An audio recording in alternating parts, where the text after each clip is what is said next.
सत्यानन्दयोगीन्द्रवरुणाचलवासिना मौनीन्द्ररमणपादाब्जभृङ्गं वन्दे तमन्वहम् अरुणशैलगताश्रमवासिनं परमहंसमनञ्जनमच्युतं करुणया ददतं व्यवहारितां सततमात्मनि संस्थितमक्षरे करुणापूर्णसुधाब्धिः कबलितघनविश्वरूपकिरणावल्या अरुणाचलपरमात्मन् अरुणो भव चित्तकञ्जसुविकासाय त्वय्यरुणाचलः सर्वं भूत्वा स्थित्वा प्रलीनमेतच्चित्रं हृद्यहमित्यात्मतया नृत्यसि भोस्ते वदन्ति हृदयन्नाम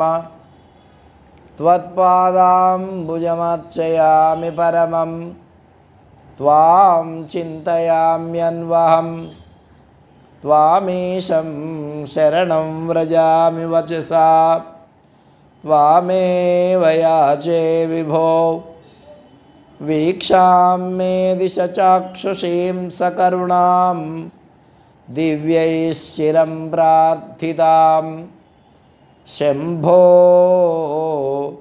लोकगुरो मदीयमनसः सौख्योपदेशं कुरु। कृष्णाय वासुदेवाय हरये परमात्मने प्रणतः क्लेशनाशाय गोविन्दाय नमो नमः। नारायणं नमस्कृत्य नरं चैव नरोत्तमं देवीं सरस्वतीं व्यासं ततो जयमुदीरयेत्। मूकं करोति वाचालं पङ्गुं लङ्घयते गिरिं यत्कृपातमहं वन्दे పరమానందమాధవం. సద్గురుదేవుల చరణారవిందాలకు ప్రణామాలు అర్పిస్తూ మన పార్వతీ పరమేశ్వర్లకు వాగర్ధ వివ సంపృక్తౌ వాగర్ధ ప్రతిపత్తయే జగత పితరౌ వందే పార్వతీ పరమేశ్వరౌ. కాళిదాసు గారు పార్వతీ పరమేశ్వర్ల గురించి ఒక శ్లోకం చెప్పారు. వాగర్ధ వివ సంపృక్తౌ వాగర్ధ ప్రతిపత్తయే. వాక్ అంటే మాట, దాని అర్థం వెంటనే మనకు అర్థమైపోతుందిగా. అవి రెండు వేరువేరుగా ఉండవుగా, ఉంటాయా? వస్తున్నాను, పోతున్నాను, తింటున్నాను, మాట్లాడుతున్నాను, వెళ్తున్నాను, ఇవన్నీ శబ్దాలు. ఈ శబ్దాలు ఏవైతే ఉన్నాయో ఆ శబ్దాలకి అర్థాలు అవి చెప్పగానే వెంటనే అర్థమైపోతుంటాయి. వీటికి దానికి దీనికి ఎంత గ్యాప్ అనేది లేదు.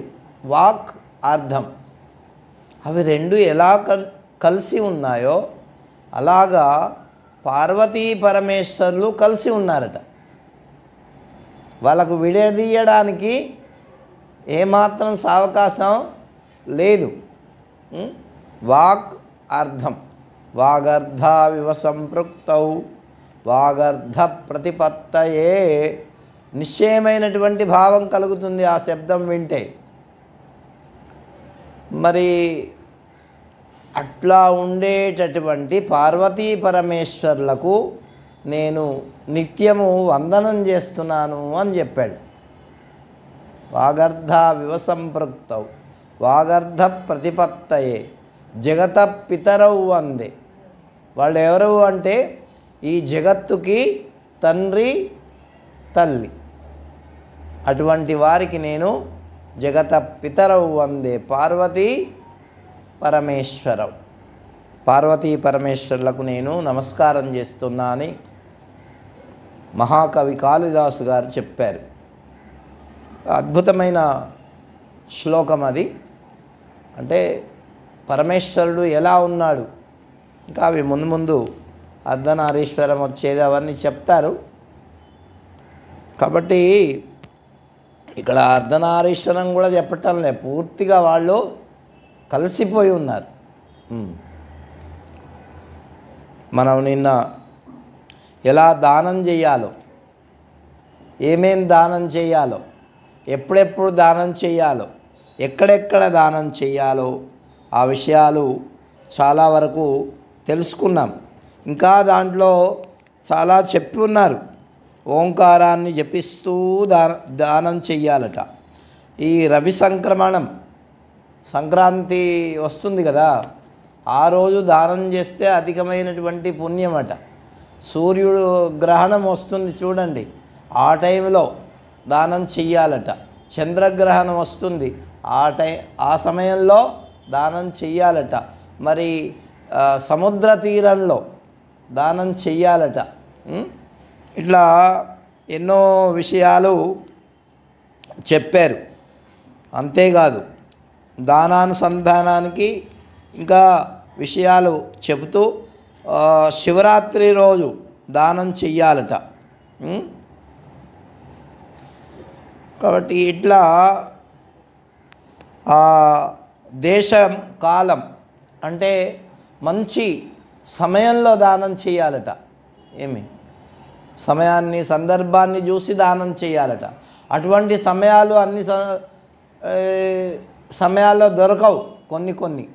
అయితే ఇవన్నీ తిథులు నక్షత్రాలు చూసి దానం చేయాలంటే ఆ సమయంలో దానం మంచి యోగ్యుడైనటువంటి వ్యక్తి దొరకాలి కదా. ఏమి అట్లా దొరకరు. అటువంటప్పుడు ఏం చేయాలి అంటే యోగ్యమైనటువంటి వ్యక్తి ఎప్పుడైతే ఉంటాడో అప్పుడు వెంటనే దానం చేయాలట. అది కాబట్టి అర్హుడు. కాబట్టి ఈ విధంగా మనోనిగ్రహం కలిగినటువంటి వాడికి దానం చేస్తే 1000 ఫలితం వస్తుంది. అట్లా ఇంకా ఏం చెప్పారంటే తీర్థయాత్రలు చేస్తూ ఉంటాం, అక్కడ కూడా దానం చెయ్యాల. తర్వాత ఇంకా ఏం చెప్పారంటే కాయిక మానసిక మొదలైనటువంటి వాటి అంటే మీకు గురుముఖత వచ్చినటువంటి ఎవరైతే ఉంటారో ఏం చెప్తున్నాడంటే గురువు దగ్గర సేవ చేసి గురువు చెప్పినటువంటి మార్గంలో నడుచుకునేటటువంటి వాళ్లకు దానం చేయాలట.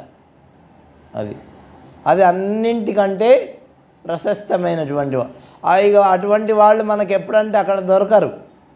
వాళ్ళు వచ్చినప్పుడే అదే వైకుంఠం, అదే మంచి సంక్రాంతి, అదే పర్వదినం, అన్నీ అవే. అటువంటి వారికి దానం చెయ్యమని చెప్పారు. ఇంకా దేవ పూజ అనేది కూడా చెప్పబడింది. దాని గురించి నిన్న మనం ప్రణవ మంత్రం ఎలా జపం చెయ్యాలి అనేటటువంటి విషయాన్ని మరి ఇక్కడ చెప్తున్నారు. ప్రణవము చాలా గొప్పది. అది జపయోగాన్ని గురించి చెబుతూ వాచిక మానసిక ఉపాంశు జపాలని 3 రకాలు ఉంటాయి. వాచికం అంటే ఆ గురువుగారు చెప్పినటువంటి మంత్రాన్ని ఇట్లా బయటకు వినబడేటట్టు చెప్పడం, అది వాచికం జపం. ఇక ఉపాంశం అంటే మనకే వినబడాలి, ఇతరులకు ఎవరికి వినబడకూడదు. అది ఉపాంశు జపం. ఇక మానసికమైనటువంటి జపం అంటే మన మనస్సులో అనుకోవాలి తప్ప పెదవులు కూడా కదలకుండా లోపల జపం చెయ్యాల. ఒకదానికి ఒకటి 1000 రెట్లు అధికమైనటువంటి ఫలితం వస్తుంది. వాచికంగా చేసేదానికంటే ఏంటి ఉపాంశు చేసేదానికి ఎక్కువ ఫలితం. ఉపాంశు చేసేదానికంటే మానసికంగా చేసేటటువంటి జపం చాలా గొప్పది. దానివల్ల ఏమవుతుందంటే మనస్సు అంతర్ముఖమవుతుంది. ఏమవుతుంది? అంతర్ముఖమవుతుంది. అదే చేస్తూ ఉండగా అది ధ్యానంలోకి వెళ్ళిపోతుంది. దాన్నే ధ్యానము అంటారు. అంటే నిస్సంకల్ప స్థితికి వెళ్ళి నీ యొక్క మనస్సు అక్కడ కూడా చెప్పారు. ఇంకా సాధకుడు ఆ సూర్యమండలంలో ఉన్నట్టుగా భావించి శివుని యొక్క భావన చేసి జపం చేయవచ్చు. హృదయంలో వాడు జపం చెయ్యాలి. తూర్పు ముఖంగా కూర్చొని మన ముఖం ఏ వైపు ఉండాలా? సూర్యుడు ఏ వైపు అయితే ఉదయిస్తాడో ఆ వైపు మన ముఖం పెట్టి జపం చేయాలా, లేదా ఉత్తరం వైపు మన ముఖము ఉండాలి. ఇట్లా జపం చేయవచ్చు. కృష్ణపక్షమి నాడు ప్రారంభించి మరి ప్రారంభించి అంత్యం వరకు జపం చేయవచ్చు. లేదా శుక్లపక్షంలో ప్రారంభించి మళ్ళీ అంత్యం వరకు, అంటే పౌర్ణమి పూర్తి అయ్యేంత వరకు జపం చేయవచ్చు. అంటే కొంతమంది ఆ చతుర్దశి నాడు, అంటే మాస శివరాత్రి అంటారే, మహాశివరాత్రి, మాస శివరాత్రి, ఇట్లా ప్రతీ నెల వస్తాయి మాస శివరాత్రులు. ఆ రోజు జపం చేస్తే అనంతమైనటువంటి ఫలితం ఉంటుంది. 12,000 జపం చేయాలి ఆ రోజు. ఏమి శివనామాన్ని. అట్లా ఆ శివనామాన్ని చేసిన తర్వాత వాడు దానికి సరిపడా అంటే 12,000 జపం చేస్తే ఒక 1,200 యజ్ఞం చేయాలి. తర్వాత 120 తర్పణాలు చేయాలి. ఏమి ఆ తర్వాత 12 మంది బ్రాహ్మలకి భోజనం పెట్టాలి. ఆ తర్వాత మరి దక్షిణలు వాళ్ళకి ఇవ్వాలి. ఇట్లా చేస్తే నీ ఏ కోరికతో నువ్వు చేస్తావో ఆ కోరిక సిద్ధిస్తుంది అని చెప్తున్నారు. కాబట్టి ఈ విధంగా భగవంతుడికి ఈశానుడు 5 ముఖాలు ఉన్నాయి. ఏంటవి? ఈశానుడు, తత్పురుషుడు, అఘోరుడు, వామదేవుడు, సద్యోజాతుడు అని 5 రూపాలు, 5 ముఖాలకి 5 పేర్లు ఉన్నాయి.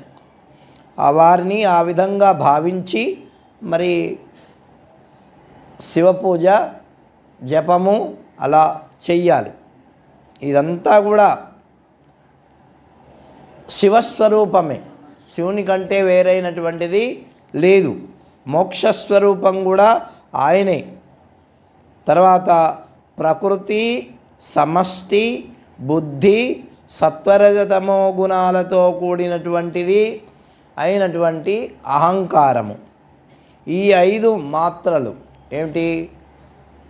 తన్మాత్రలు ఉన్నాయే, పంచభూతాల యొక్క మాత్రలు, అంటే భూమి, నీరు, నిప్పు, వాయువు, ఆకాశం, ఇవి ప్రకృతులు అన్నమాట. ఆ తర్వాత మన మనస్సు, బుద్ధి, తర్వాత అంతఃకరణం, ఇవి కలిపి అష్టమూర్తులు అంటారు. వీటిని అష్టప్రకృతులు అంటారు. రమణ మహర్షుల వారు కూడా ఉపదేశ సారంలో అష్టమూర్తిభృద్ దేవపూజనం, అంటే ఈ 8ని కలిపి వాడు పూజ చేయాలట. అది అట్లా, అంటే ఈ అష్ట ప్రకృతుల కంటే భిన్నమైనటువంటి పదార్థము ఒక చైతన్యము తప్ప ఇంకేమీ లేవంట. ఎన్నెన్ని ఉన్నాయో అన్నీ కూడా చీమ దగ్గర నుంచి మరి ఏనుగు వరకు పర్యంతము ఉండేటటువంటి ఎన్ని జంతువులు ఉన్నాయో, ఎన్ని పక్షులు ఉన్నాయో, ఎన్ని జీవరాశులు ఉన్నాయో అన్నీ కూడా ఈ 8 కూడి ఉన్నాయి. వీటికంటే భిన్నమైంది లేదు. దాంట్లో చైతన్యం, పరమ శివస్వరూపమైనటువంటి చైతన్యం మాత్రం అదొక్కటి వేరుగా ఉంది. భగవంతుడు ఏం చేస్తాడంటే ఈ 8 అధిష్టానం చేసుకొని, అంటే స్వాధీనం చేసుకొని సృష్టిని చేస్తాడు. ఏమి అంటే మన శరీరంలో చూడండి, ఆ మట్టి ఉంటుంది, ఉంటుందా ఉండదా? తర్వాత నీరు ఉంటుంది, తర్వాత అగ్ని ఉంటుంది, తర్వాత వాయువు ఉంటుంది, తర్వాత ఆకాశము ఉంటుంది, తర్వాత మీ లోపల అంతఃకరణకు సంబంధించినటువంటి మనస్సు ఉన్నదా లేదా? ఆ తర్వాత బుద్ధి ఉన్నదా లేదా? ఆ తర్వాత నేను అనేటటువంటి స్ఫురణ మీ అందరికీ ఉన్నదా లేదా? అందరికీ ఉంటుంది. కాబట్టి ఈ స్ఫురణతో కూడినటువంటిది అష్టమూర్తి బృద్, అంటే ఈ విధములైనటువంటి ప్రకృతులను ధరించి ఈ జంతుజాలం అంతా ఉంటుంది. కాబట్టి దాని స్వరూపమే, కాబట్టి పరమశివ స్వరూపం. కాబట్టి దానికంటే భిన్నమైనటువంటిది లేదు అని చెప్తున్నారు. ఈ జన్మ కర్మ అన్నింటికి సంబంధించి ఈ దేహమే కారణం. ఏమి తర్వాత సూక్ష్మ శరీరం ఉంటుంది. ఈ స్థూల శరీరమేమో కర్మల్ని చేస్తుంది. సూక్ష్మ శరీరం ఏం చేస్తుంది? ఇంద్రియ భోగాలకు కారణమైనటువంటిదిగా ఉంటుంది. ఏంటి మన మనస్సు ఈ భోగాన్ని అనుభవించాలి, ఆ భోగాన్ని అనుభవించాలి, ఇలా ఉండాలి అని, మనకు ఇది తినాలి అది తినాలనేటటువంటిది కోరికలు పుడుతుంటాయి కదా. కాబట్టి అది సూక్ష్మ శరీరానికి సంబంధించినటువంటిది. అంటే దాన్నే వాసనామయము అంటారు. మనకు లోపల ఆయా వస్తువులు చూసినప్పుడు దాన్ని అనుభవించాలనేటటువంటి కోరిక కలగడం వాసన రూపంలో మన మనస్సులో ఉంటుంది. తర్వాత కారణ శరీరం, అది ఈ ఆత్మానందాన్ని పొందుతూ ఉంటుంది. కాబట్టి ఈ 3 శరీరాలు మానవుడికి ఉంటాయి. ఏమి కాబట్టి పుణ్యపాప రూపమైనటువంటి కర్మములు సుఖదుఖ రూపములైనటువంటి ఫలాలను అనుభవిస్తూ ఉంటుంది ఈ జీవుడు. కాబట్టి కర్మబద్ధుడైనటువంటి వాడు, కర్మపాశబద్ధుడైనటువంటి వాడు జీవుడు. కర్మపాశ విముక్తుడైనటువంటి వాడు దేవుడు. అర్థమైందా? కాబట్టి జీవుడికి దేవుడికి అది తేడా. కాబట్టి భగవంతుని యొక్క ఇప్పుడు పరమశివ స్వరూపం అనుకోండి, అది ఏ కర్మలకు బంధింపబడదు. మనం మాత్రము అన్నిటికీ అది కూడా ఎప్పుడు బంధింపబడుతుంది అంటే వాసనారూపకంగా నీ మనస్సులో పెట్టుకున్నప్పుడు బంధింపబడుతుంది. అర్థమైందా? ఇంకా వేరే దాని వాసన లేదనుకోండి, మన మనస్సులోంచి తీసిపారేసామనుకోండి, ఇక దాని గురించి మనకే విషయము ఉండదు. ఎవరన్నా చూడండి, మనం చూస్తుంటాం, ఎవరన్నా మన దగ్గరికి రావడమో లేకపోతే ఏదన్నా జరగడం, వాడి స్వభావం కొద్దిగా మనకు నచ్చకుండా ఎట్లా ఉంటుంది అనుకోండి, అటువంటి వాడిని చూస్తూ ఉంటాం. ఒకసారి వచ్చాడు, 2 సార్లు వచ్చాడు, పట్టించుకుంటాం. ఏదో వచ్చావా కూర్చోనా, ఏదో ఇక రోజు అదే పని ఉన్నది అనుకో, ఏం వస్తాలే కూర్చుంటాలే అంటే మనం ఎక్కువ పట్టించుకోం. అది కాబట్టి ఉదాసీనంగా ఉంటాం. అట్లా మనస్సుకు కూడా ఈ విషయభోగాలయందు ఉదాసీనత ఉండాల. కానీ మనకు అలా ఉండదుగా, దాన్ని బాగా పట్టించుకుంటాం. కాబట్టి అదే వాసనారూపకంగా తయారవుతుంది. ఆ వాసనారూపకంగా ఉండేటటువంటి ఏవైతే ఉన్నాయో అవి ఈ శరీరం పోయేటప్పుడు మళ్ళీ శరీరం వచ్చేటప్పుడు అవి వాయుర్గంధా నివాసయాత్, ఎలాగైతే వాయువులు ఆ వాసనను తీసుకొని పోతాయో అట్లాగే ఈ జీవుడు కూడా వాసనను మళ్ళీ వచ్చే జన్మకి తీసుకొని వెళ్తాడు. ఇది కాబట్టి ఆసక్తే దీనికి అంతటికీ కారణము. అందువల్ల ఆసక్తి లేకుండా ఉండాలి.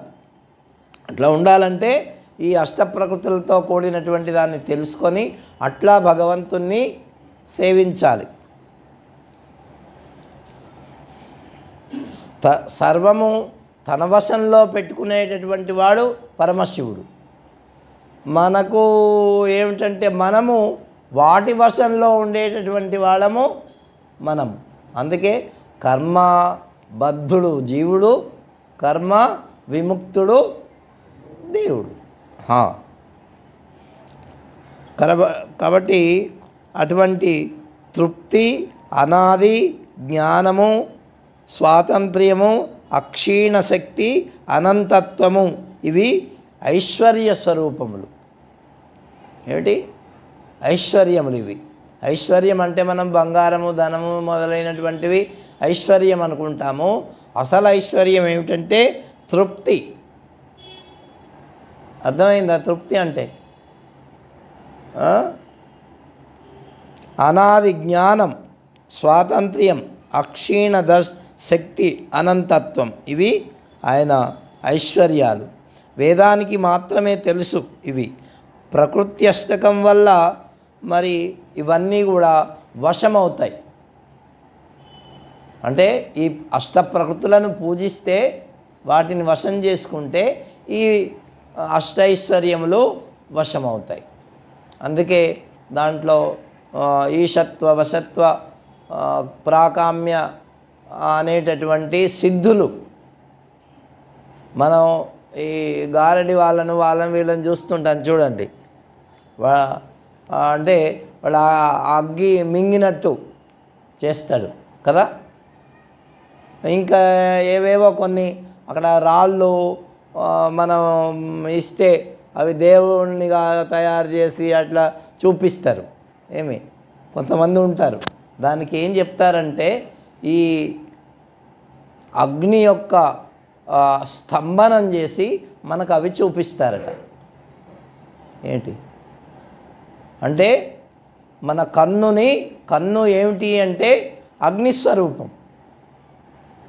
కాబట్టి దాన్ని వాడు నియమిస్తాడు. నియమించి మనకు అవి ఇప్పుడు జాదుగారు అది ఇది చూపిస్తారు కదా. కాబట్టి ఇవన్నీ అవి నిజంగా కావు. అవి ఏమి కాబట్టి ఇవన్నీ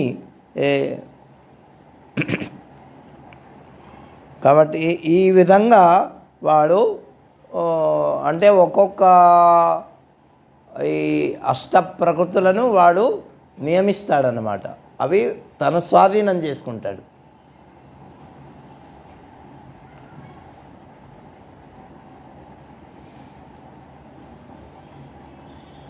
నిస్పృహుడు, పూర్ణుడు ఆయన. దేనియందు స్పృహ లేనటువంటి వాడు. ఆయన పూర్ణమైనటువంటి వాడు ఆ భగవంతుడు. అట్టి ఆ ఈశ్వరార్పణ బుద్ధితో చేసేటటువంటి పనులు ఏవైతే ఉన్నాయో నీకు బంధాన్ని ఇవ్వవు. మరి ఆసక్తితో ఎప్పుడైతే చేస్తావో అది వాసనారూపకంగా తయారైపోయి మళ్ళీ నీకు కర్మల్ని, జన్మని మళ్ళీ ఇస్తూ ఉంటుంది.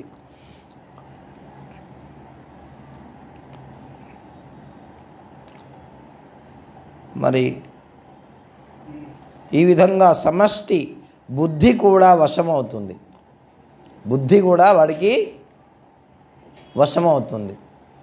ఇప్పుడు కొంతమంది ఇటువంటి సాధన వల్ల వాడు ఏం చేస్తాడంటే ఎదుటి వాళ్ళ యొక్క మనస్సులో ఏమి ఆలోచిస్తున్నారో దాన్ని వాడు తెలుసుకుంటాడు.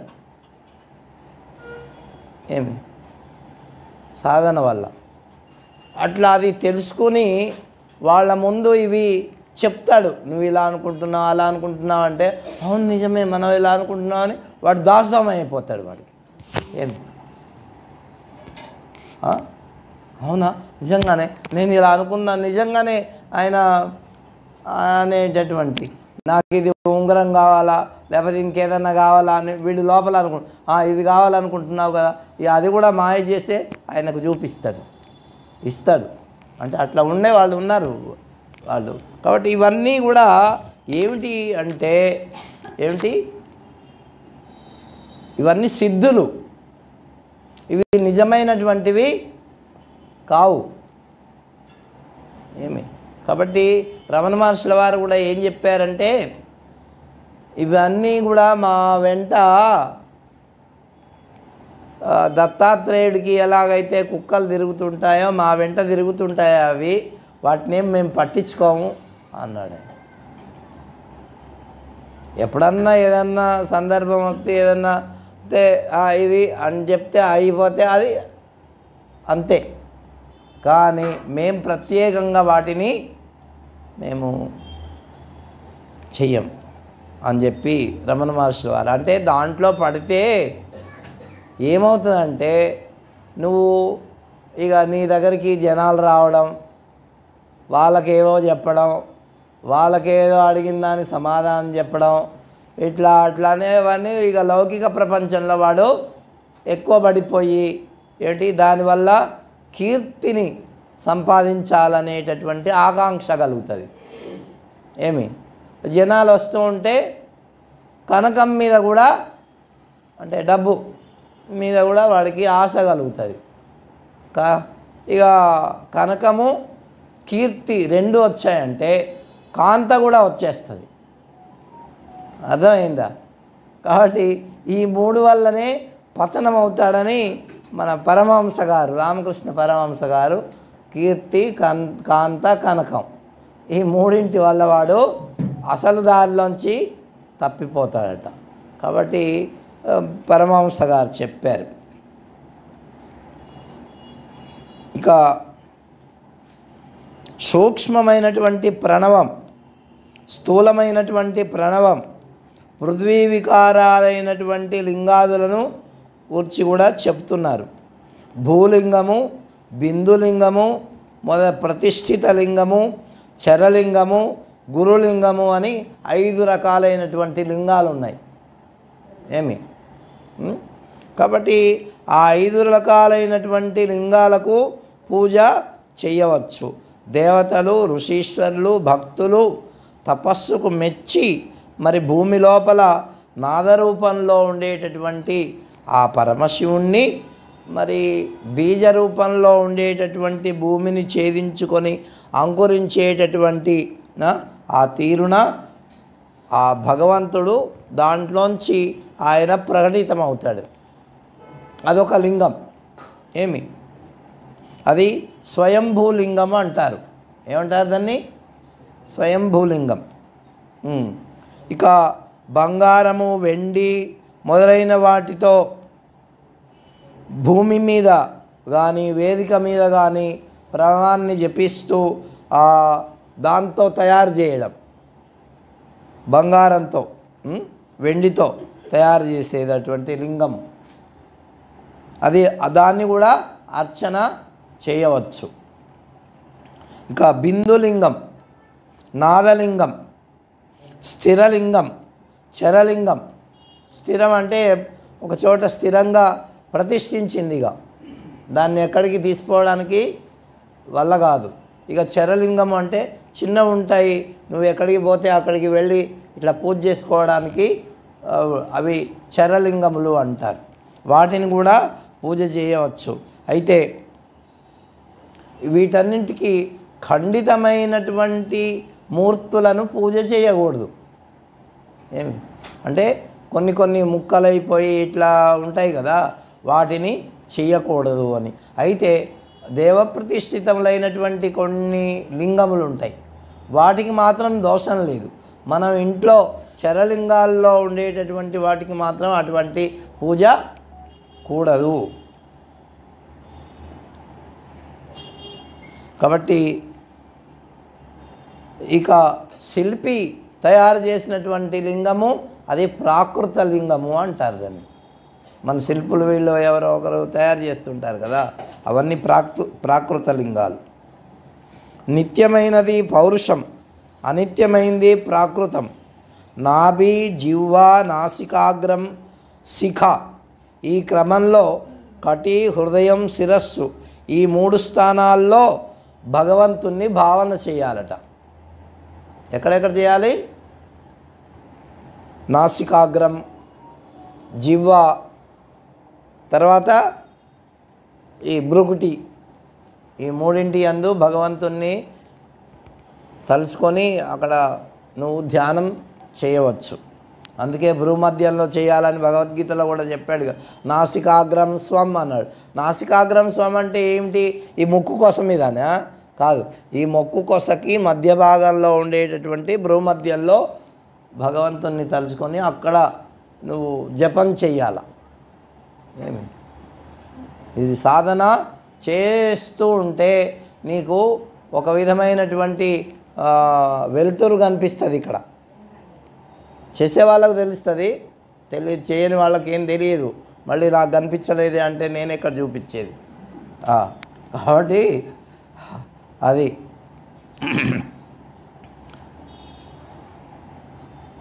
తర్వాత హృదయంలో చేయవచ్చు, ఇక్కడ లలాటంలో చేయవచ్చు.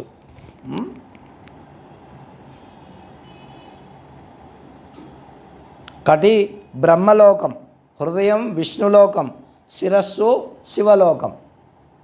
ఏమి కాబట్టి పర్వతం పౌరుషలింగం, భూమి ప్రాకృతలింగం, వృక్షాదులు విలువైనటువంటి ధాన్యము మొదలైనటువంటి గోధుమలు, అనిమాది సిద్ధులు పౌరుషాలు, గుల్మాదులు అన్నీ కూడా తక్కువ రకం ధాన్యాలు, భార్య, ధనం ఇవన్నీ కూడా ప్రాకృతమైనటువంటివి. ఇక చరలింగాలలో రసలింగం శ్రేష్టమైంది. అంటే నువ్వు ఎక్కడికన్నా పోయి ప్రయాణాల్లో అక్కడిక్కడ పూజ చేసుకుంటావు అనుకో, ఏంటి అది ఎటువంటి లింగం ఉండాలా అంటే రసలింగం ఉండాలి. రసలింగం అంటే తెలుసా? పారలింగం. పారలింగం ఉంది కానీ అది స్థిరలింగం అయింది. అది అర్థమైందా? కాబట్టి బాణలింగం. బాణలింగం అంటే ఇప్పుడు నర్మదా నదిలో ఉండేటటువంటి ఏ రాయి అయినా సరే బాణలింగమే. ఆయన బాణాసురుడు అనేటటువంటి వాడు ఆయన రోజుకి 1000 లింగాలకు పూజ చేసేవాడంట. మరి అవి విసర్జన చేయాలి కదా, అందుకని నర్మదా నదిలో విసర్జన చేసేవాడట. అందుకని ఆ నర్మదా నదిలో ఉండేటటువంటి రాళ్ళన్నీ కూడా శివలింగములే అయిపోయాయట.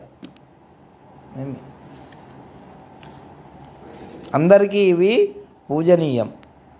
మరి పార్థివలింగం స్త్రీలు పూజ చేయవచ్చు. పార్థివలింగం అంటే మట్టితో చేసినటువంటి శివలింగం. ఇంకా ప్రవృత్తి మార్గంలో ఉన్నటువంటి వాళ్ళు స్ఫటికలింగాన్ని పూజ చేయవచ్చు. ఏమి ఆ స్త్రీలు కూడా స్ఫటికలింగాన్ని పూజ చేయవచ్చు. నివృత్తి మార్గంలో ఉండేటటువంటి వాళ్ళు మరి వయో నిమిత్తం లేకుండా అందరికీ స్ఫటికలింగం పూజ చేయవచ్చు. అంటే ఇంత చిన్న వయసు పెద్ద వయసు అనే ఏం కాకుండా అందరూ స్త్రీలు పురుషులు అందరూ చేయవచ్చు. గురువు సహాయంతో ఎవరైతే మంత్రం తీసుకొని పూజ చేస్తుంటారో ఆ దేవుడికి మాత్రం రోజు నివేదన పెట్టాలి. ఏమి నైవేద్యం పెట్టాలి. నివృత్తి మార్గంలో ఉన్నటువంటి వాళ్ళు మరి సాధువులకి ఎక్కడి నుంచి వస్తుందయా అంటే వాళ్ళు అరచేతిలోనే ఎక్కడ భిక్ష తెచ్చుకుంటారు కదా, ఏమి ఆ భిక్షనే నివేదన పెట్టచ్చు అంట. అంటే అరచేతిలోనే నివేదన పెట్టచ్చు. ఇంకా తక్కిన వాళ్ళకి పాత్ర ఇతర ఏదో కావాలి అట్లా. ఇక ఏం చెప్తారంటే ఏ వస్తువు నీకు దొరకలేదు, ఏ వస్తువు దొరకలేదు, అప్పుడు ఉట్టి నీళ్ళతోనే ఏంటి పాదయో ఆవాహనం నీళ్ళే, ఆసనం నీళ్ళే, తర్వాత ఆసనం పాద్యము నీళ్ళే, అర్ఘ్యము నీళ్ళే, తర్వాత స్నానము నీళ్ళే, జంధ్యము నీళ్ళే, గంధము నీళ్ళే, తర్వాత ఇంకా నైవేద్యము నీళ్ళే, తర్వాత తాంబూలము, ఫలాలు, దక్షిణ అన్నీ నీళ్ళతోనే భగవంతునికి పూజ చేయవచ్చు. అమ్మమ్మమ్మో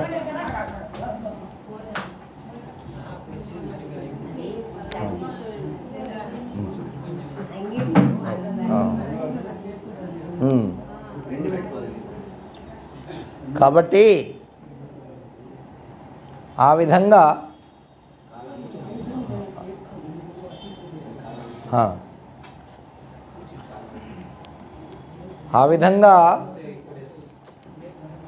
అయ్యా రండి.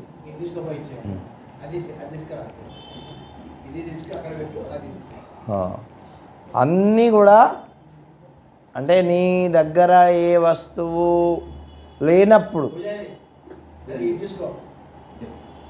ఏం చేయాలి? అది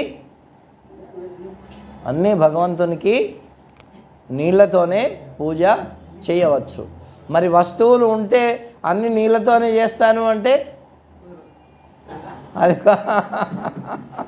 అది కుదరదు. ఏమి కాబట్టి అన్నీ ఉన్నప్పుడు చేయకూడదు, ఏ అవకాశం లేకపోతే అలా చేయవచ్చు.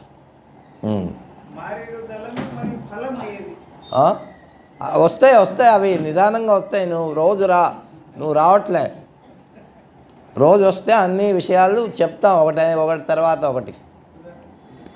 కాబట్టి నైవేద్య పర్యంతం మరొక విధంగా కూడా చేయొచ్చు. విభూది ఉంటుంది, విభూది, ఆ విభూదితోనే అన్ని ఉపచారములు, షోడశోపచారములు చేయవచ్చు. ఈ విభూది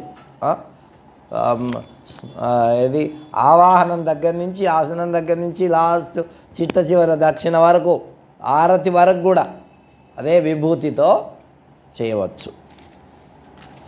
అది ఇక లోకాగ్ని అని, వేదాగ్నిజము, శివాగ్నిజము అని విభూతులు 3 రకాలు ఉంటాయి. ఏమి విభూతులు?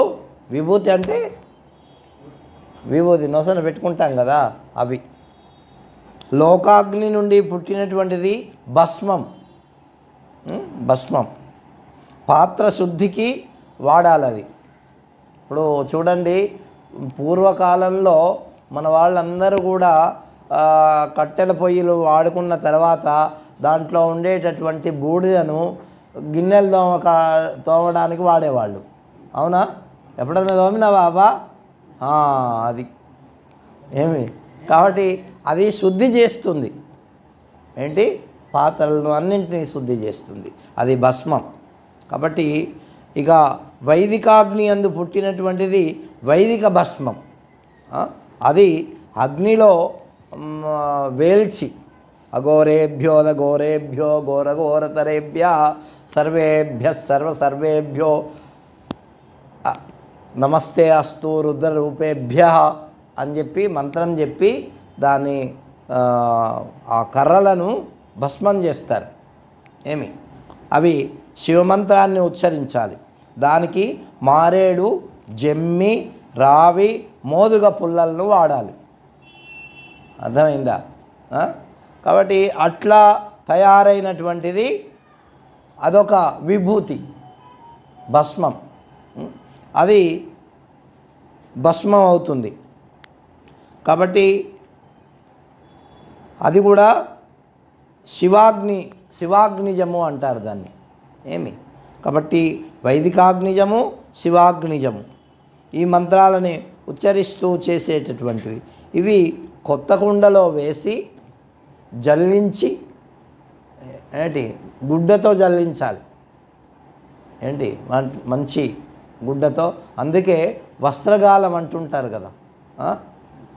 పూర్వము ఈ మందులన్నీ కూడా వస్త్రాలతోనే గాలించేవాళ్ళు. ఇంకా ఈ ఇనుపవి ఏం గాలించకూడదు, ఎందుకంటే దాంట్లో ఉండేటటువంటి శక్తి దాంట్లో వేరే రకంగా మారిపోతుంది. కాబట్టి పూర్వము మందులన్నీ కూడా ఈ సీసాల్లో వేసేవాళ్ళు లేదా మట్టి కుండల్లో వేసేవాళ్ళు. ఇప్పుడేం చేస్తున్నారు, ప్లాస్టిక్ వాటిల్లో వచ్చేస్తుంది. అన్నీ ఏది చూసినా ప్లాస్టికే. పూర్వము ఈ ఇది ఆయుర్వేద మందు ఏ మందులైనా అట్లా సీసాల్లో వచ్చేవి. కానీ ఇప్పుడు ఈ జండు బాంబు అవి కూడా సీసాల్లో వచ్చేవి. కానీ ఇప్పుడు సీసాల్లో పెట్టట్లే, వాడు కూడా ప్లాస్టిక్ అంతా. వైద్యనాథ్ అదేంటి తినేది మనం తింటాం చూడు, చవనప్రాస మొదలైనటువంటి అవి కూడా సీసాల్లో వచ్చేవి. తర్వాత అవే కాదు, హార్లిక్స్, వీవా మొదలైనటువంటి సీసాల్లో వచ్చేవి. మీకు తెలుసా అప్పుడు? కానీ ఇప్పుడు ఏమవుతాయి, అన్నీ ప్లాస్టిక్ ప్లాస్టిక్ ప్లాస్టిక్. కాబట్టి అట్లా వచ్చినవి కల్తీ అయిపోతాయి, కల్తీ ఏమవుతాయి. అందుకే ఇక్కడ ఏం చెప్తున్నాడు, మట్టి పాత్రలో వేసి పెట్టాల. తర్వాత గుడ్డతో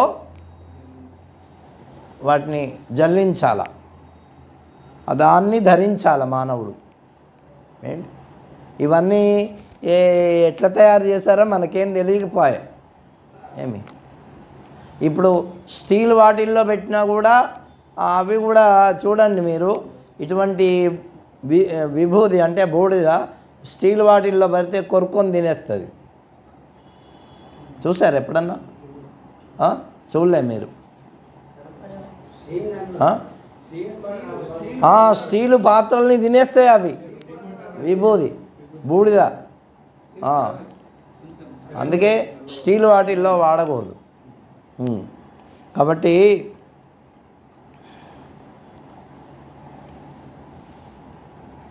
ఎట్లాగైతే రాజు మనుష్యుల నుంచి పన్ను వసూలు చేస్తాడు కదా, అట్లాగే మనుష్యులు కూడా ఈ ధాన్యాలు మొదలైనటువంటివి భోంచేస్తాడు.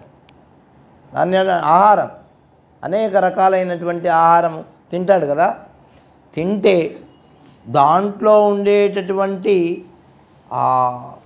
సారం, రసం అదేం చేస్తుంది, మన జఠరాగ్ని దాన్ని బాగా పచనం చేసి దాంట్లో ఉండేటటువంటి సారాన్ని, రసాన్ని మన శరీరం అంతా పంపిస్తుంది కదా. పంపిస్తేనే కదా మన అవయవాలన్నీ బాగున్నాయి. ఏమి అట్లా శక్తిని పంపిస్తుంది. ఏ అవయవానికి పోదో ఆ అవయవము చచ్చిపడిపోతుంది. దానికి అందుకే వాళ్ళు ఏమంటారంటే వాతము అంటారు. అందుకే మన శరీరంలో వాతము, పిత్తము, శ్లేష్మము ఈ మూడు సమానంగా ఉండాలి. అప్పుడు మానవుడు ఆరోగ్యంగా ఉంటాడు.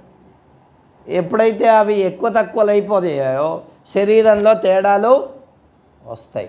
అందుకనే పూర్వము వాత, పిత్త, కఫములు ఈ మూడింటిని సమానంగా చేసేటటువంటి ఆయుర్వేద విద్యను మన పెద్దవాళ్ళు ధన్వంతరి మహర్షి మనకు చెప్పినాడు.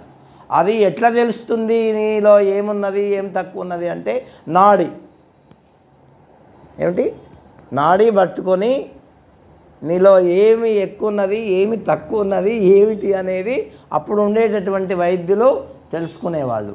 ఇప్పుడు ఉండేటటువంటి వైద్యులకు అవన్నీ ఏం అవసరం లేదు.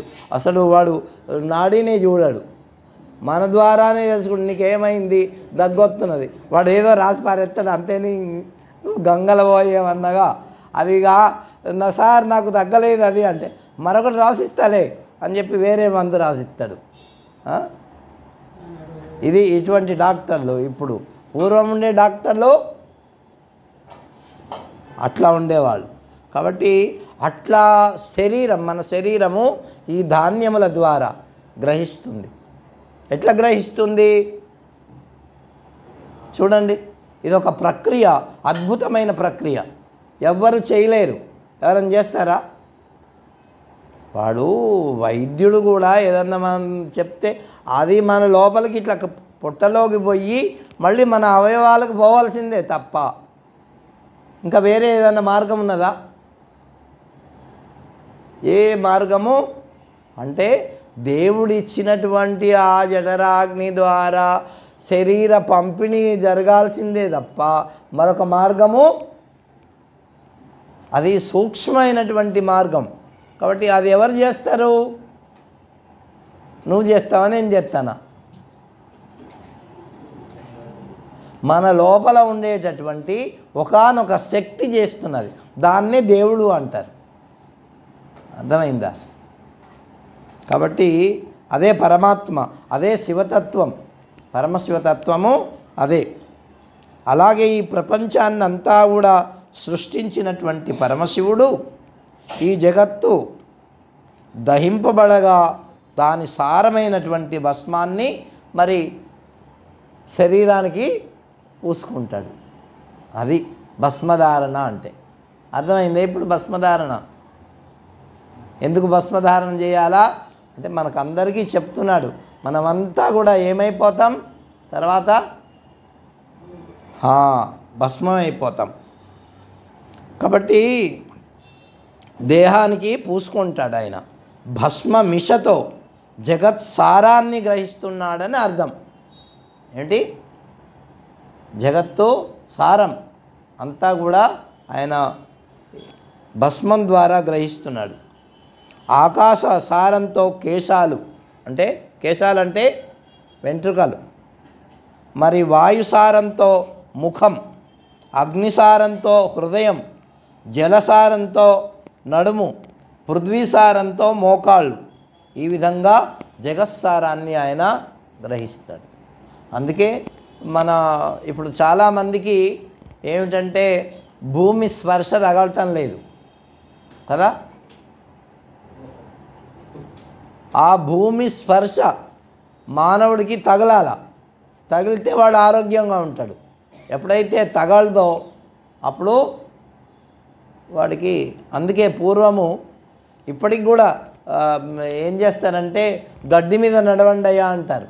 ఉదయాన్నే ఆ చంద్రుని ద్వారా వచ్చినటువంటి ఆ ఏంటి మంచు, దాన్ని అమృతము అంటారు.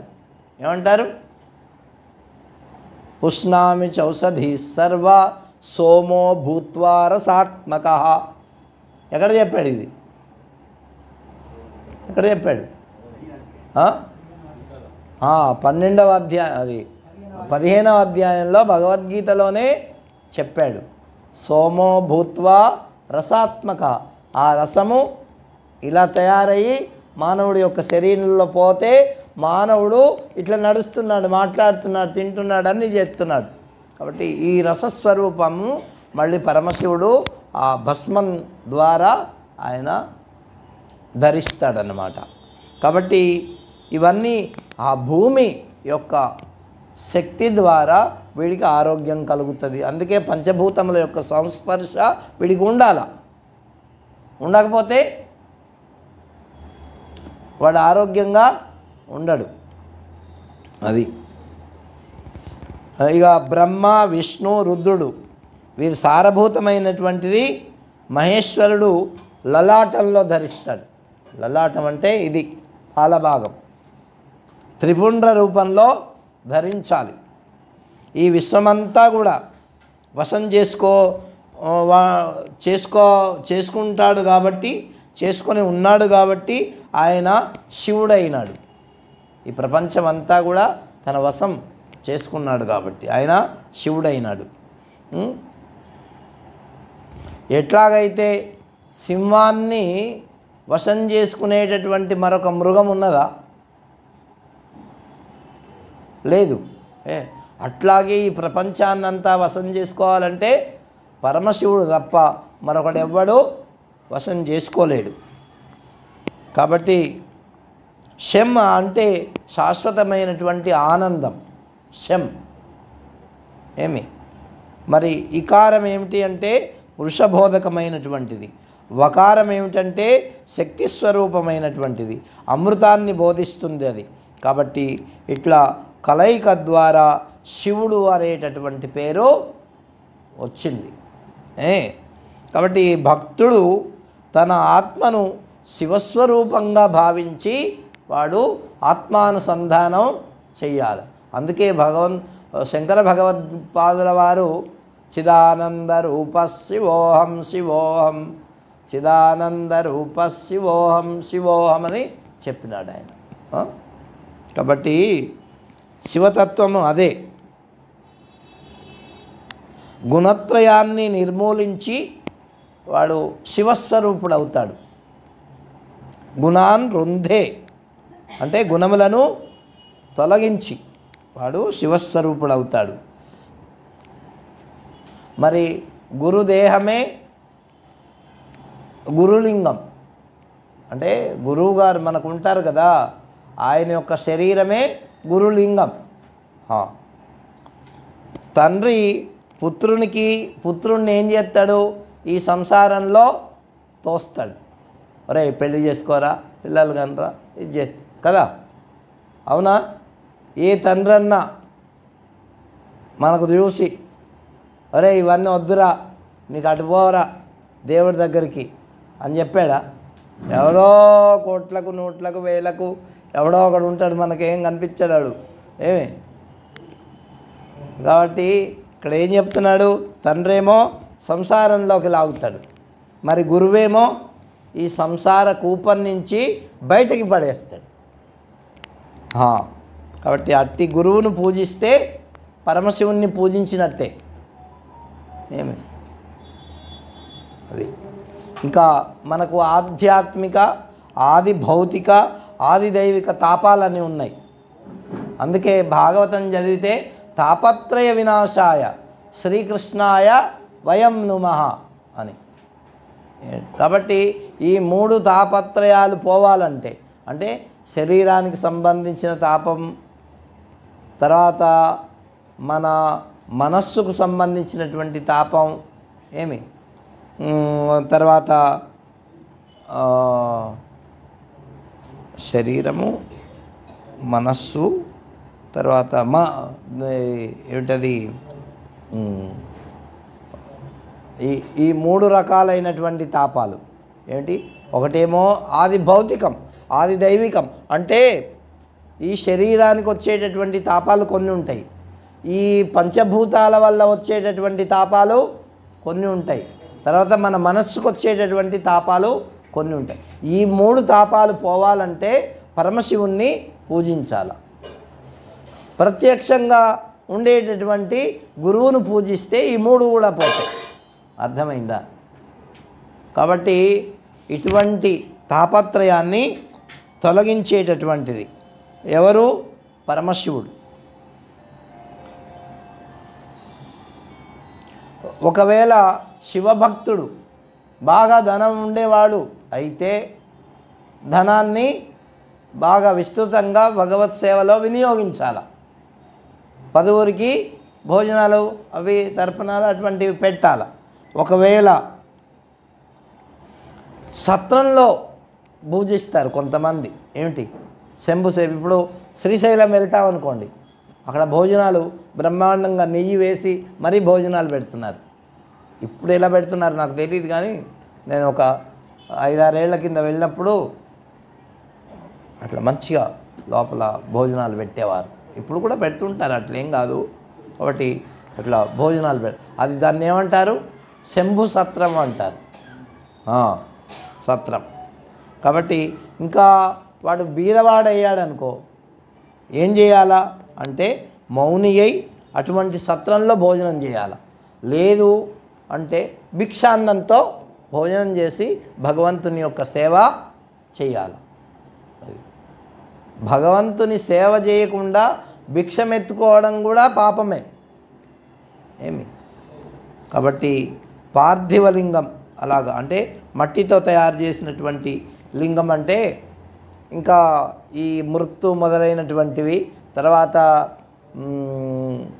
రాయితో, తర్వాత వెండితో, ఇత్తడితో, కొన్ని మొదలైనటువంటి పదార్థాలతో చేస్తారు కదా, వాటిని పార్థివలింగాలు అంటారు. మరి జ్ఞానికి ఆధారభూతమైన వాడు ఆ పరమశివుడు ఒక్కడే. శివుణ్ణి స్మరించి ఈ లింగాల విషయం ఏమిటంటే పార్థివలింగం అన్నిటికంటే శ్రేష్టం. కృతయుగంలో రత్నలింగం ఉండేది కృతయుగంలో. ఇప్పుడు కలియుగంలో పార్థివలింగమే శ్రేష్టం. త్రేతాయుగంలో హేమలింగం అంటే బంగారు లింగం ఉండేది. బంగారు లింగం ఇప్పుడు చేసి పెడితే ఏమవుద్ది చెప్పండి?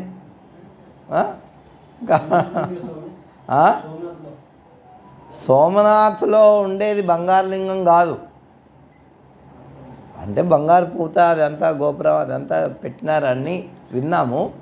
కాబట్టి అంటే పూర్వం నుంచి ఉండేది కాబట్టి లోపల శివలింగాన్ని చేసేటప్పుడు లోపల రత్నరాసులు అవన్నీ వేస్తారు. ఎందుకంటే దాని ద్వారా శక్తి రావడానికి నవరత్నాలు తర్వాత బంగారము ఇవన్నీ వేసి చేస్తే ఆ విగ్రహానికి శక్తి వస్తుంది. అందుకని అట్లా చేసేవాళ్ళు. ఇక అందుకే ఆ విషయం విన్నటువంటి దుష్టులు కొంతమంది ఆ దేవాలయాలను పడగొట్టి దాని కింద ఏవో ఉన్నాయని తవ్వి అట్లా తీసిపోయినటువంటి వాళ్ళు కూడా ఉన్నారని విన్నాం. మనమేం చూడలే. కానీ ఇప్పటికీ ఏమిటంటే ప్రతిష్టా కార్యక్రమాలు చేసినప్పుడు ఆ నకిలివో ఏవో ఒకటి నవరాత్రాలు మాత్రం వేస్తారు, బంగారం వేస్తారు, డబ్బులు వేస్తారు, వెండి వేస్తారు.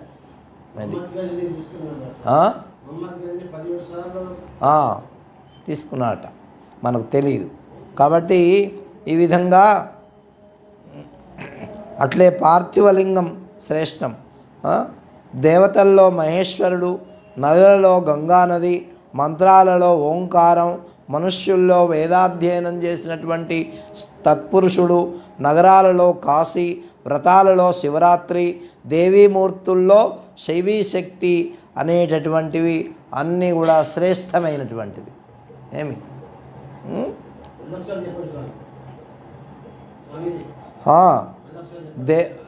దేవతల్లో మహేశ్వరుడు, నదుల్లో గంగానది, మంత్రాలలో ఓంకారం, మనుష్యుల్లో వేదాధ్యయనం చేసినటువంటి మానవుడు, నగరాలలో కాశీ, వ్రతాలలో శివరాత్రి, దేవీమూర్తుల్లో శైవీశక్తి కలిగినటువంటి ఆ స్వరూపం, ఇవి శ్రేష్టమైనటువంటివి. కాబట్టి పార్థివలింగ పూజ పంచసూత్రాలతో చేయబడుతుంది. అయితే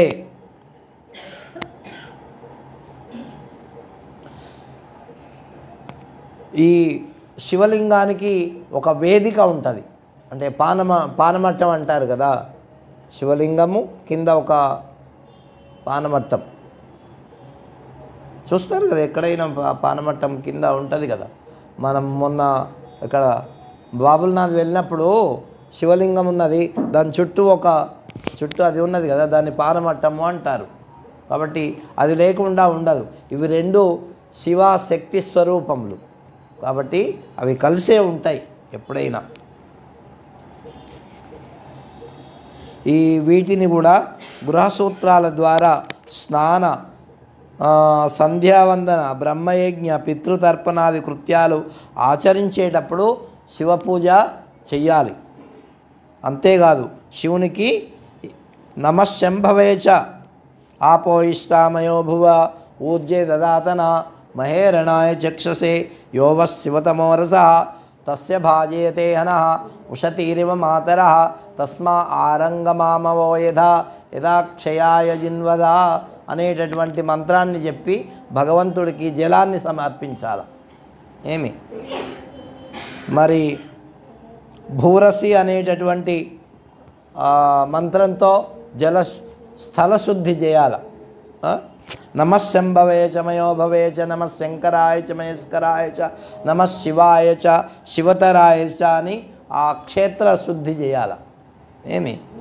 మరి పంచామృతం నమో నీలగ్రీవాయ చ అనేటటువంటి మంత్రంతో శివలింగాన్ని ప్రతిష్ఠించాల. రుద్రమన్యౌతే అనేటటువంటి మంత్రాన్ని చెప్పి భగవంతుడికి ఆసనాన్ని సమర్పించాల.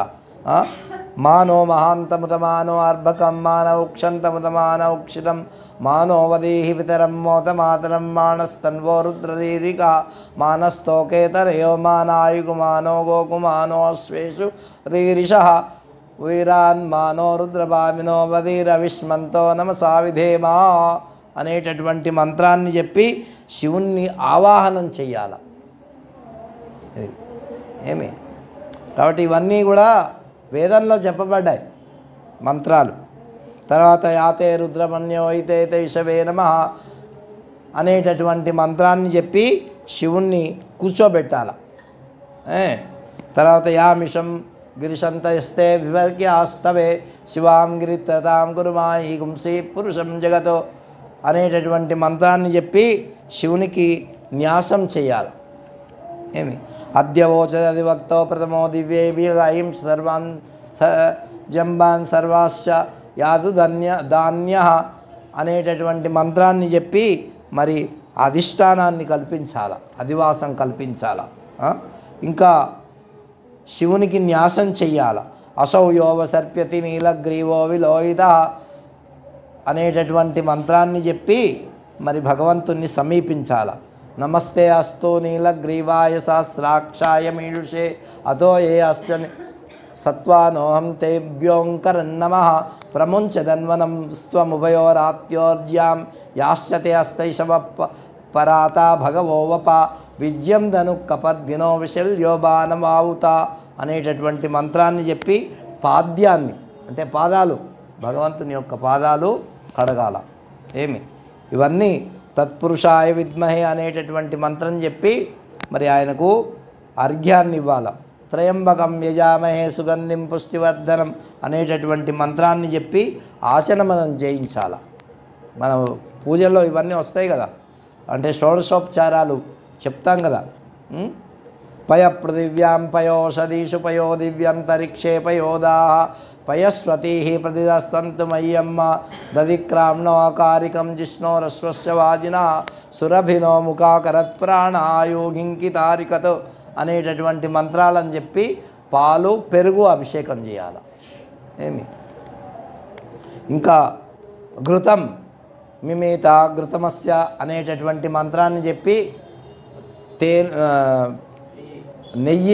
నెయ్యిని అభిషేకం చేయాలి. మధువాతారుతాయ తే మధుక్షరంతి సింధవ మాద్వీర్గావో భవంతునః మధునక్తముతో కది మధుమత్పార్థివ గుమ్రజ మధుద్యోరస్తు నప్పిత అనేటటువంటి మంత్రాన్ని చెప్పి తేనె అభిషేకం చేయాలి. ఏమి కాబట్టి ఇట్లా చక్కెరతో కలిపినటువంటి ఈ ద్రవ్యాలను స్నానం చేయించాల. కాబట్టి ఇంకా మానస్తోకేతనయో మానాయుగు మానో గోకుమానో అశ్వేషు రీరిష వీరాన్ మానో రుద్రభామినో వదీరవిష్మంతో నమసా విధేమతే అనేటటువంటి మంత్రాన్ని చెప్పి కటిబంధం అంటే ఆయనకు వస్త్రాన్ని కడుతూ ఈ నడుముకి పూర్వం ఏం చేసేవాళ్ళు తెలుసా? ఇప్పటికీ కొంతమంది చేస్తారు. ఆ వస్త్రాన్ని ఇట్లా ఆ ముడి పెట్టుకొని మధ్యలో ఒక ఇంత తీసుకొని దాన్ని ముడివేస్తారు. ఇప్పుడు నేను అలాగే చేస్తున్నది. అది అంటే ఏకవస్త్రం కట్టాలంటే అలా చేయాలి. కాబట్టి అట్లా ఈ మంత్రం చెప్పి ఆయనకి వస్త్రాన్ని సమర్పించాలి. యాతే హేతు మీడుష్టమాస్తే బభూవతేదను తయాస్మాన్ విస్తతస్మయక్ష్మయా పరిభుజ నమస్తే అస్తు ధన్వనే అనేటటువంటి మంత్రాన్ని చెప్పి ఉత్తరీయం సమర్పించాల. నమస్సేభ్య అనేటటువంటి మంత్రాన్ని చెప్పి ఆయనకు గంధాన్ని సమర్పించాల. మరి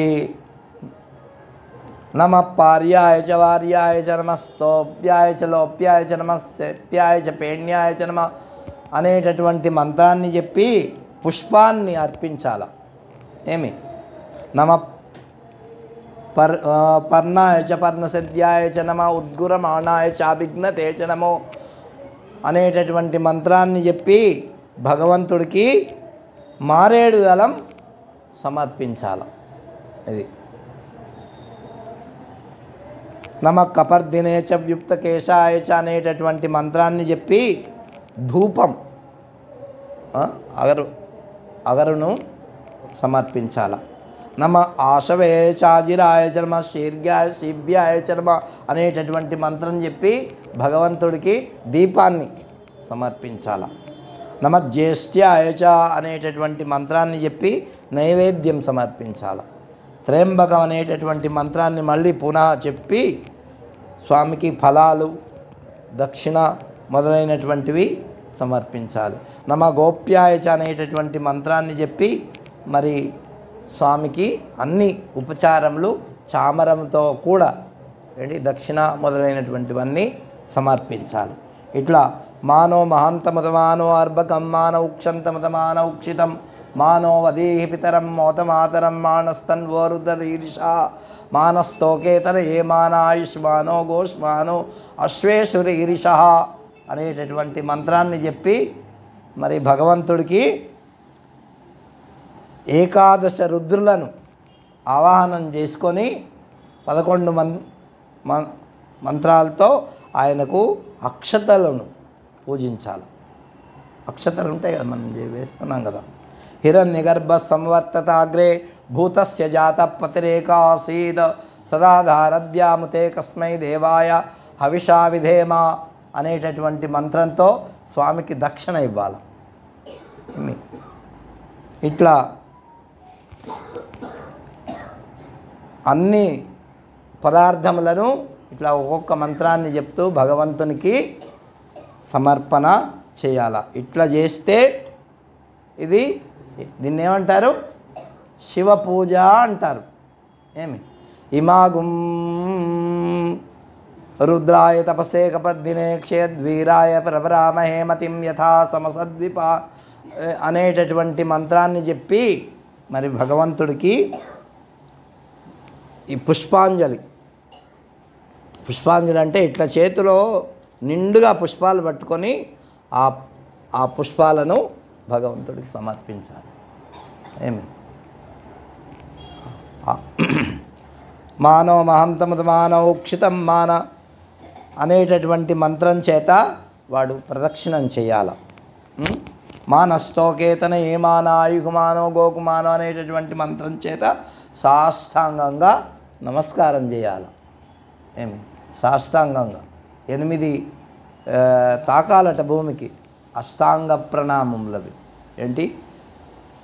నొసలు, ముక్కు, తర్వాత మన భుజాలు ఏంటి, 2 చేతులు, మరి నడుము, మోకాళ్ళు, తర్వాత మన 2 కాళ్ళు, ఇవి భూమికి తగిలేటట్టు నమస్కారం చేస్తే అది అష్టాంగ ప్రణామం. కాబట్టి అట్లా చేసి సాష్టాంగ నమస్కారం చేసి ఏషతే రుద్ర అనేటటువంటి మంత్రంతో శివముద్ర ఉంటుంది ఒకటి. నేను చెప్పకూడదు ఇప్పుడు మీకు, అంటే ఇక్కడ చెప్పకూడదు అది.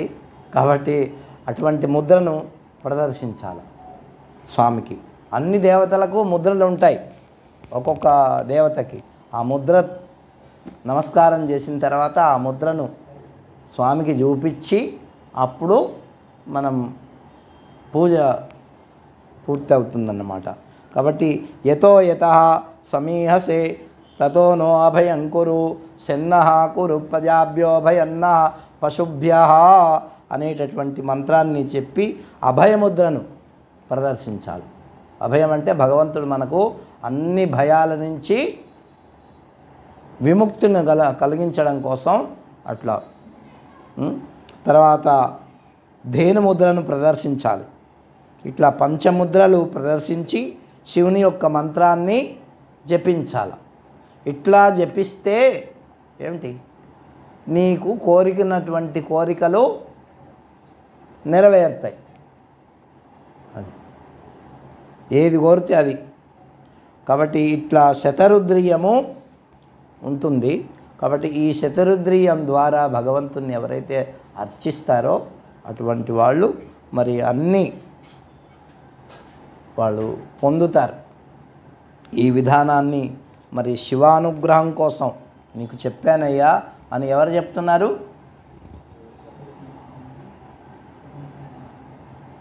ఎవరు చెప్తున్నారు? సూత మహర్షి శౌనకాది మహర్షులకు చెప్తున్నాడు. కానీ ఆయన ఎవరితో చెప్తిస్తున్నాడు అంటే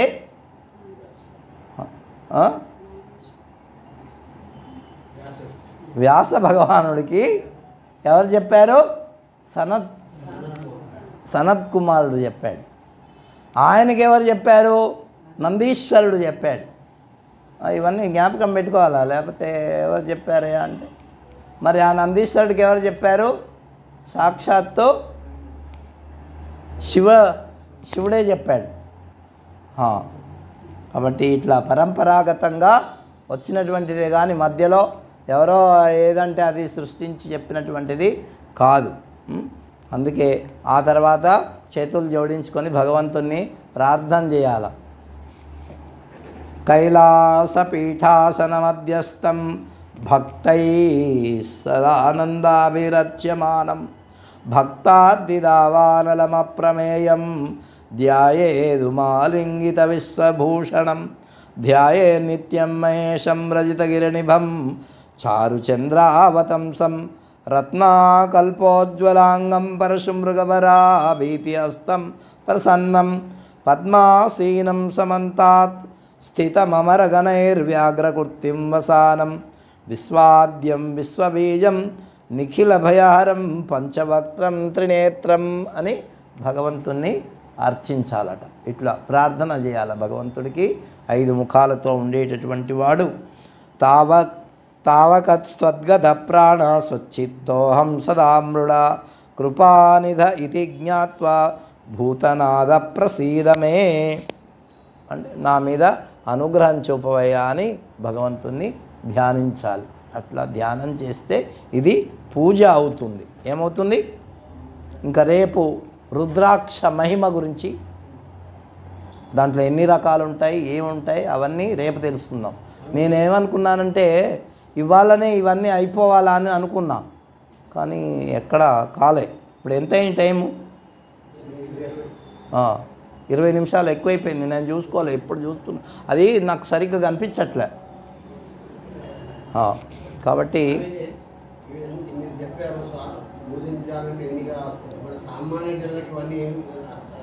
అరే సామాన్య జనులు కూడా నేర్చుకోవాలయా. జనుడు మానవుడై పుట్టిన తర్వాత ఇవన్నీ నేర్చుకుంటేనే మానవుడు అనుకుంటాడు. గురువు దగ్గర నేర్చుకోవాలా. ఇక మేము అవన్నీ నేర్చుకోము, ఆ బడికి పోతాము, ఏబీసీడీలు నేర్చుకుంటాము, అమ్మ పెట్టింది తింటాము, డబ్బులు బాగా సంపాదించుకుంటాము, ఇంటికి వచ్చి పడుకుంటాము అంటే ఏం దొరుకుతుంది? అంతే. మరి సింపుల్గా ఇగో మానవుడికి ఎంత సింపుల్గా చెప్పినా ఇంకా సింపుల్గా చెప్పంటాడు. ఇక అట్లా అంటే తెల్లారు లేచి నువ్వు అన్నీ చేసుకో, నమస్కారం పెట్టు సరిపోతుందని చెప్పినాడు పెద్దవాళ్ళు. కానీ అది కూడా పెట్టడాడు. అంతా నీదే అనే భావంతో వాడు పెడతాడా? అంతా నేను సంపాదించుకున్నా, నాకు 4 మిద్దెలు ఉన్నాయి, హాయిగా బతుకుతా, లగ్జరీగా ఉంటా, పట్ల మంచం పరుపులు ఎంత ఇదిగా ఉంటాయి అని వాడి మీద పడతాడు తప్ప అవే కనిపిస్తాయి వాడికి, ఇంకా ఇవేం కనిపించవు.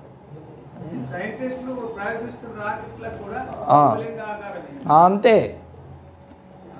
కాబట్టి వాళ్ళు శ్రీహరికోటలో ఏదన్నా రాకెట్ ప్రయోగం ఉంటే అక్కడ చెంగాలమ్మ అని ఉంది, చాలా పవర్ఫుల్ అన్నమాట. అక్కడికి పోయి వాళ్ళు భక్తితో అమ్మవారికి గాజులు, మట్టెలు, పుస్తే, తర్వాత చీర, ఇవన్నీ అంటే షోడశ శృంగారాలు అని చెప్తుంటారు కదా అమ్మవారికి, అవన్నీ తీసుకుపోయి అమ్మవారికి పూజ చేసి నమస్కారం చేసుకొని వచ్చి ఇక్కడ ప్రకటిస్తారు. అప్పుడు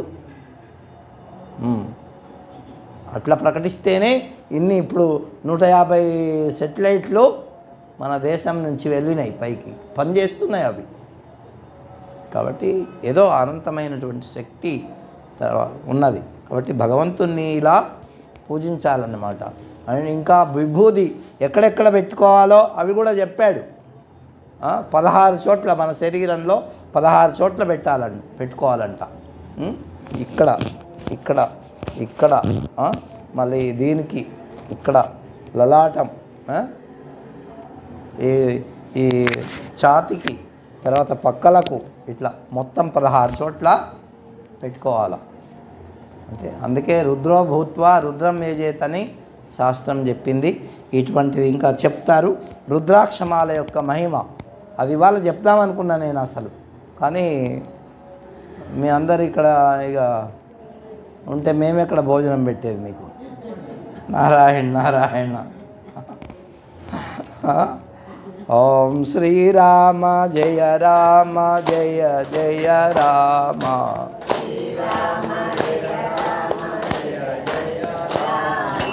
శ్రీరామ జయ రామ జయ జయ రామ.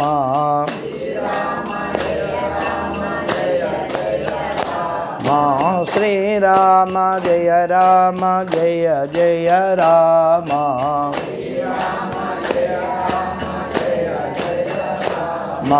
శ్రీరామ జయ రామ జయ జయ రామ.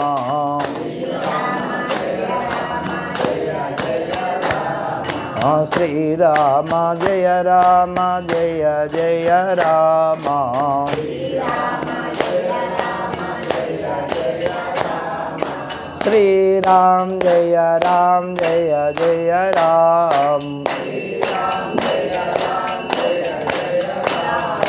శ్రీరామ జయ రామ జయ జయ రామ.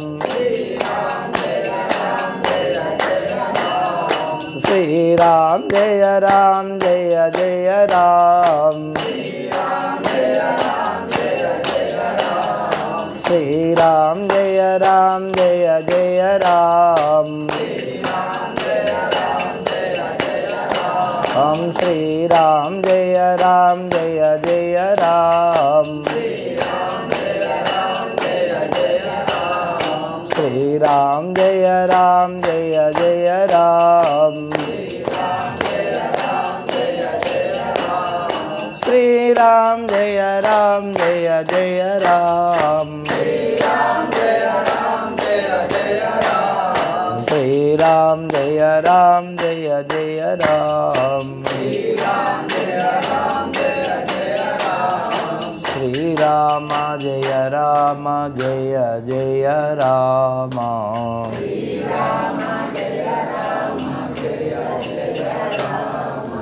जय राजा रामचंद्र भगवान की, सीता माई की, पवन सुत हनुमान की, गोपाल कृष्ण भगवान की, तारकेश्वर भगवान की, जगदम्बा माई की, सत्यनारायण स्वामी वारी की, भगवान श्री सत्यानंद महर्षुల వారికి, पूज्य श्री ब्रह्मानंद तीर्थ स्वामुల వారికి. हर नमः पार्वती पतये हर हर महादेव.